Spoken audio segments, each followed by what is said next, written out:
Mikkel, Thiago, congratulations. First of all, a first away victory in the Premier League this season, Mikkel. But how emphatic was it? It was very nice to get the 3 points. We want to get a little bit away from the relegation zone, so we knew it was a big game today, and yeah, we got the job done. Thiago, you got the first goal for Brentford tonight. How much were you wondering was a goal going to come, given the amount of attempts you'd had as a team and you personally? So I was like so excited, because I missed the first chance and I was like, wow, I need to score. But no, God is good for me, well played from the team. And yeah, let's keep going. When a team creates this amount of chances, how good is it to play in as a striker? It's so good, isn't it? Like striker, we wait for this opportunity and then, we need to be there to consider a goal. Mikkel, this guy's had to wait for his chances. How good a job is he doing?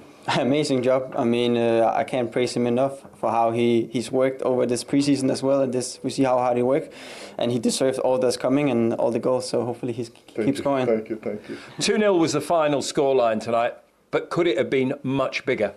It probably could have been, yes. We missed a lot of chances. Also on set pieces, we had some good opportunities. It could have been more, but I think we're happy with the 3 points. It means you move up the table above the likes of Leeds and Newcastle into 13th. It's been a tough start. You lost a lot of key players and personnel, but do you sense now that you're getting a rhythm? Yeah, for sure. I think we're finding a rhythm as a team. I think we're starting to connect a bit more and knowing each other as players. I think that's important, and hopefully we can continue to keep it going. How excited are you playing in this team, and how much more is there to come from you, Thiago? Much more, I hope. I work every day so hard to score a goal and play with this guy, top player. So, it's easy for me, to play with him. So, yeah. He's played you a nice tribute. Just tell us a little about this man and the job that he's doing.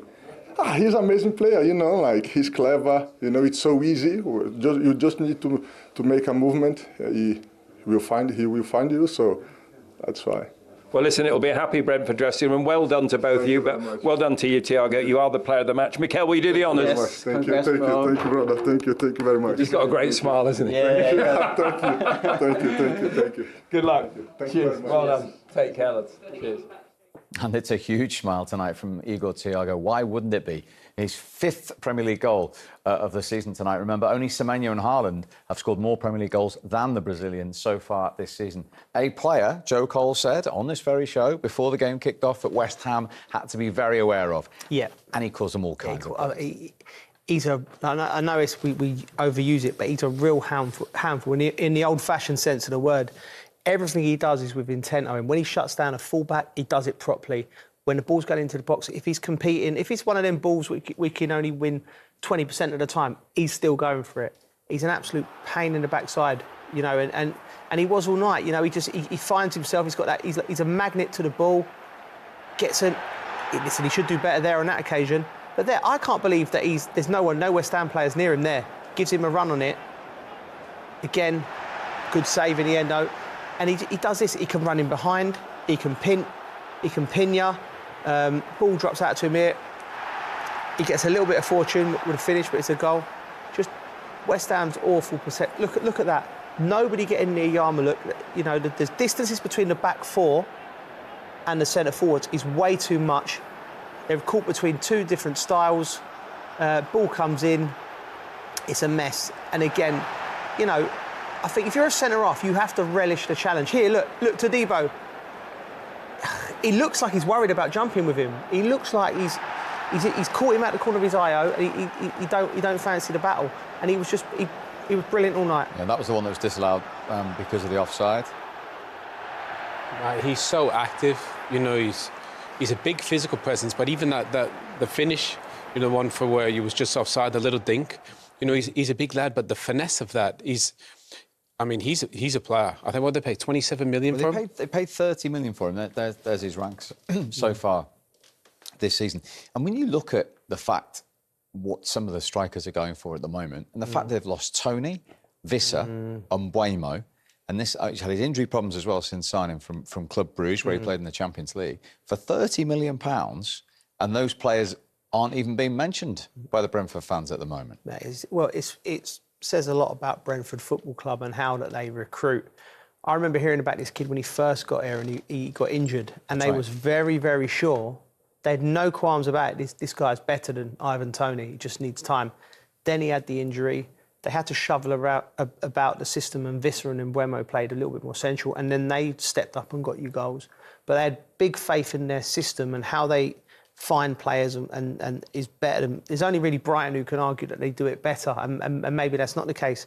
27 million's peanuts in today's market, and there'll be a few bigger clubs. West Ham on the other side will be thinking, we've been looking for a centre-forward for decades, for over a decade now, you know, and they still haven't got one. And he would get into any team outside the top four in the Premier League. He walks in, Thiago. The only astonishing thing up until the last minute was how would Brentford only score one? But they made sure with Jensen, the substitute, and it's only more what they deserved throughout the evening. Yeah, I mean, they were great. I mean, and to be fair, they can do this. They didn't have to do this today. They didn't have to play long balls because they dominated possession. But, you know, they've got so many good players out there. I love this touch from Jensen. He's such a good ball player. To be fair, he's been a bit unfortunate because Jarrod's come in and been amazing. He would normally play. But, you know, they've got this option. Look, see, even there, Thiago, you know, bumps him. And it's just, they're a problem, Brentford, because they can go direct. But, you know, when they play a team at West Ham, they can get it down and play. And we said before the game, when they get in front of goal, they're efficient.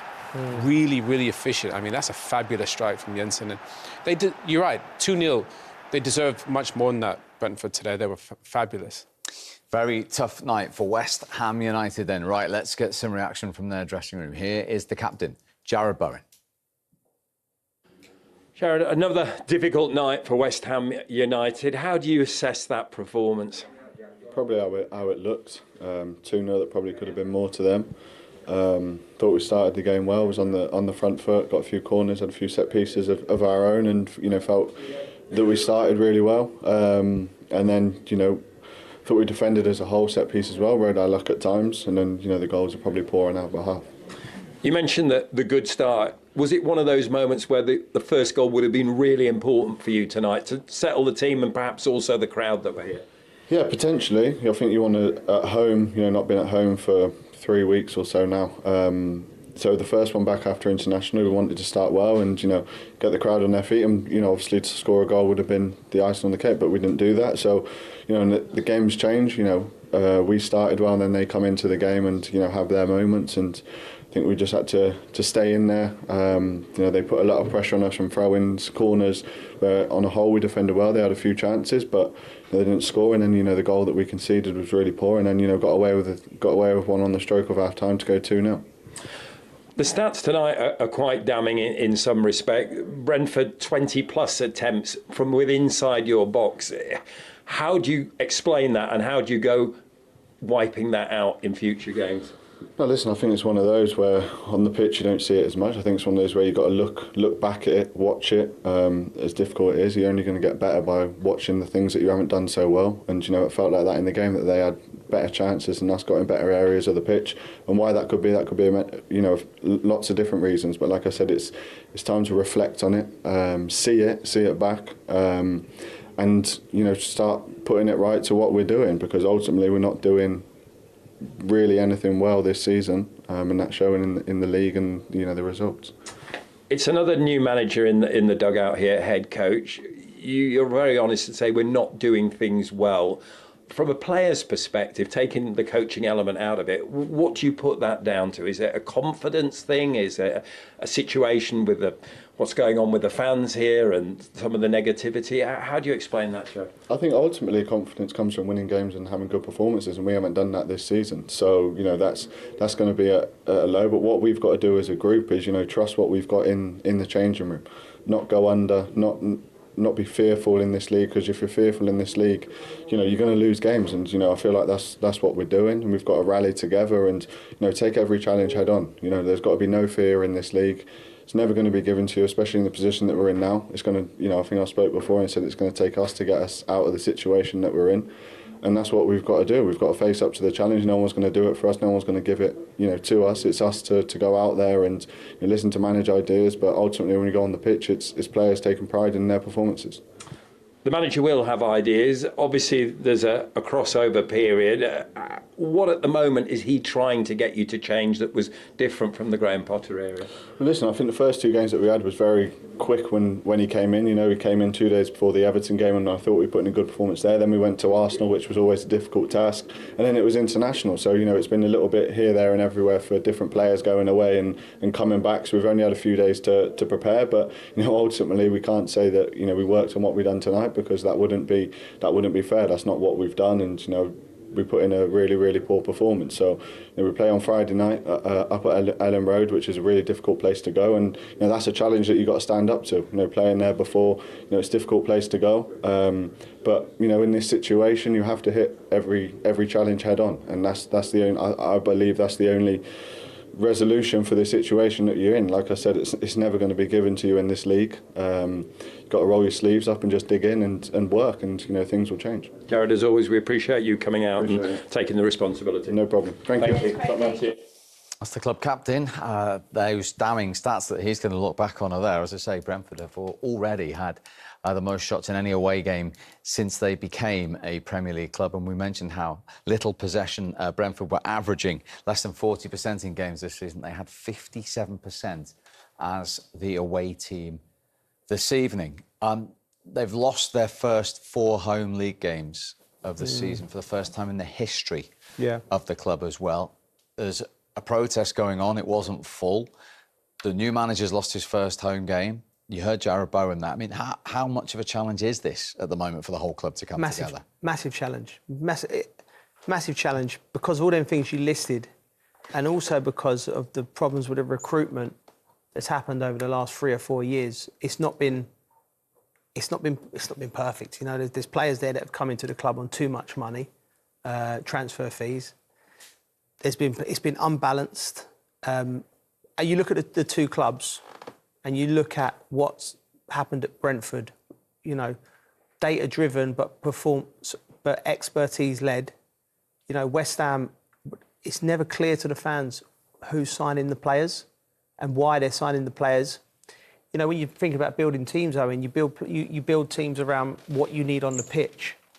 You know, Brentford, right, let's go and find a centre forward who can run in behind, who can challenge for balls, who can score goals. Thiago, they found him in Belgium. How they did it is their expertise in what they're doing. I think West Ham over the last few years is they've had some hits where players have come in. Jarrod Bowen, the captain, been brilliant. But it's been too wishy-washy, and they're at the stage now where it's coming home to roost, and it's going to be very difficult.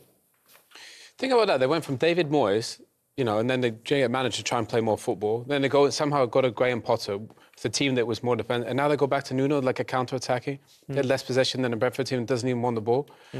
I mean, they're in trouble, West Ham, if they don't sort that out. You know, regardless of who they play, we saw the fixtures there. That's not going to be good if they continue like that. Joe, good to have you with us. Thank you very much indeed. Next up for Joe's former club, Leeds United at Ellen Road on Friday night. Because he's waiting to talk to us now. What a performance, Keith. What did you make of that? Yeah, very impressive. Felt, Gary will probably notice, you feel like from training sessions there's a feel around the group, and I felt really good the last couple of days, what I've been seeing and feeling from the group, but that doesn't always materialise when it comes to the game, clearly. And I thought it did tonight. I thought we were excellent. I thought we approached it in a very positive manner. A lot of courage, a lot of personality, and I suppose what I touched on before the game in terms of those relationships, building. I think we've seen signs of that tonight. Was concern growing, though, through that first half, Keith? You were having attempt after attempt, so many set pieces, corners, throw-ins, but that goal wasn't coming. Yeah, naturally, you want the second goal. Makes life a little bit easier. Felt we deserved it. Could have made things a little bit more comfortable, but I have to say, I thought we managed the game pretty well. We controlled their transitions, which they can be very lethal on, with the likes of Somerville and Jarrod Bowen. I thought we controlled that pretty well, comfortable in it. But yeah, would have liked to have got the second goal a little bit sooner, but such is life.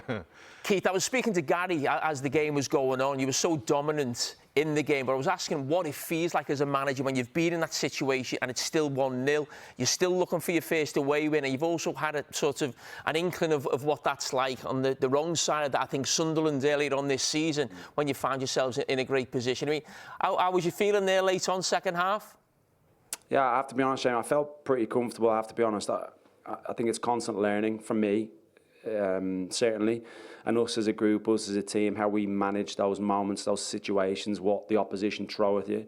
I think you need to understand as well, this group is young in the main. I know we've got Jordan in midfield, and he cramped up towards the end and didn't really want to take him off, but Matty comes on and scores, so I suppose that's a bonus in itself. But I think constantly they're learning as well how to deal with those scenarios. I'm big into debriefing games and them having a voice in terms of what we could and should have done a little bit better. And again, I include myself in that.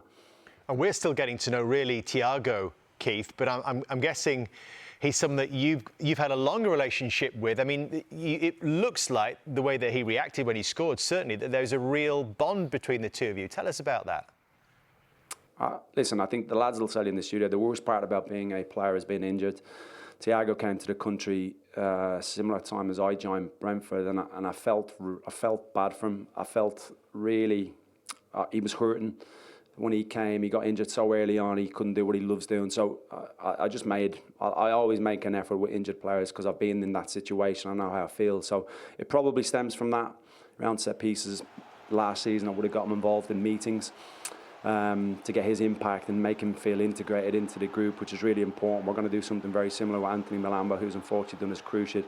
So it probably stems from that. And ultimately, I've got a lot of belief in Thiago. I think he's a phenomenal person. The appetite to get better every single day, and the positive nature that he brings and his demeanour every day. And as everybody's seen now, he's a handful.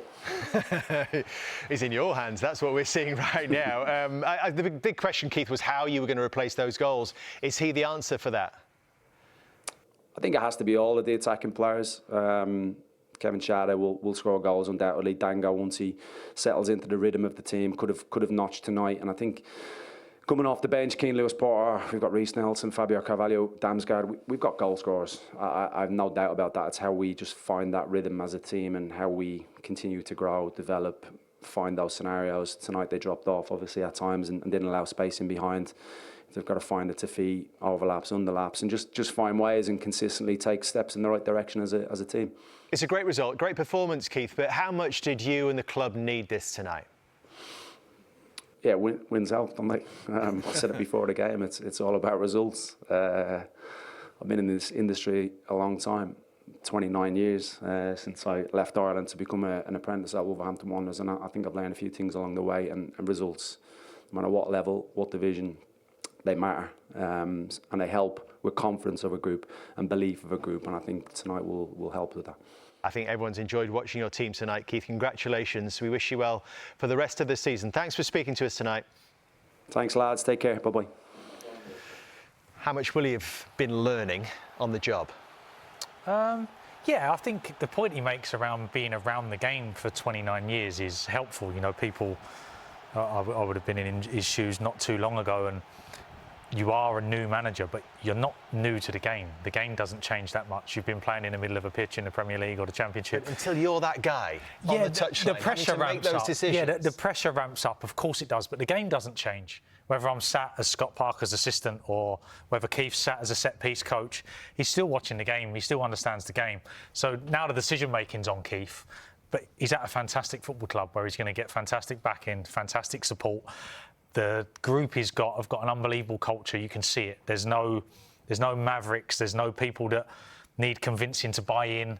They have a real good group, and Keith's got a great opportunity here to put his own stamp on something that was already heading in a very, very good direction. So, and he's capable. What he's shown so far is he's very, very capable of the job he's been given. Today was a disappointing evening because it was a disappointing performance. Not matter is comparing. What we have to realize that was not good enough. The intent was there from the kickoff. We could see what you were trying to achieve. What went wrong after that? I think we had a good spell. The first 15, 20 minutes we had a good spell. But after, I think there's a chance And after that, we got ourselves in troubles. Brentford was aggressive, didn't allow us to go out. Physicality, a lot of set pieces that we couldn't manage, and take us out of the box. So until the end of the first half was difficult. Did it concern you tonight, the number of duels that Brentford were able to win against your players and then break with the ball? How big a concern is that? Yeah. It's one of the things that we have to realise. If we win individual duels, every one of us, at the end, maybe we can win the match. But today, Brentford win us. You started the game with a back four, and then at half time you make a triple substitution. You go with a back three with a wing back. What was you thinking with that substitution? Yeah, trying to solve the fragility that we were having just before VAR took a goal out from Brentford. The concerning was there, so let's try to close down and stay on the game. That was our main intention. Yeah. The stats are obviously frustrating for you tonight. Brentford managed 20 plus attempts on goal within your penalty area throughout the entire game. I mean, where do you start solving a problem like that? Tomorrow. Realizing that every day is important, and to improve this situation has to start tomorrow. Responsibilities, commitment, hard work, and a little bit more of conscious effort. We need it. Jarrod Bowen's just been in and spoken to us, and he spoke very openly and honestly about the amount of responsibility the players need to step up and take. It's not the first time he's mentioned that this season. Do you sense there's a lack of confidence here, and can you put your finger on why that is? Many aspects. There have been many aspects. We have to realize, I honestly believe that our fans are concerned. More than anything, the silence is about being concerned of the situation. They are concerned, and we can feel it. And that feeling passes to the players and transforms themselves in anxiety, because we had imprecise situations that quality players like we have shouldn't have. So it's a mix of everything that, in the end, in the pitch for the players becomes harder. But now it's fair enough to say that we are the ones that have to pull the fans back together. You probably noticed at the final whistle there, it was an almost empty stadium. How concerning is that from that perspective when we're talking about confidence with players? Yeah, we need it, but it's up to us. I repeat myself, it's up to us to connect with our fans. We know that if they see what's going on in the pitch and they are pleased, they will support us. It's up to us now. How big is this job that you've taken on? Big one, because this is what I am now. It's the more important thing in my life. Nothing else matters. Do you believe that the pieces are in place here to turn this round with the time that you get to work with the players? Yeah. Let's start tomorrow. The good thing that in 4 days we are playing again. Will we see a different performance? We must. In many aspects, we must. No, always appreciate your time. Thank you. Thank you. Well, he's answered the questions. As good as Brentford were, how bad were West Ham tonight? Shocking. I've been shocking for a while, a long time. It feels an awful long time ago since they won that European trophy under David Moyes. And there's a reason why supporters' reactions, not just to this ownership, but at other clubs. And sometimes when you're not associated to that club and you stand on the outside looking in, you're a bit like, what are they complaining about at times? I mean, sometimes we question supporters. When supporters go against the club or they go against an ownership, a lot of the time it's almost the last resort. And very rarely do supporters of their own football clubs get it wrong. They know exactly what is going on at this football club, and it's not down to managers more often than not. The ownership at West Ham now is completely different to what we're seeing, the club that they've just absolutely battered them on their own patch. It's almost like a throwback in terms of how they go about transfers. They have a little go with a director of football. Talking about the management structure. Yeah, so, you know, Sullivan at the top end of that club, he's obviously, he's been there a few years now. They've won a trophy under David Moyes, I get that.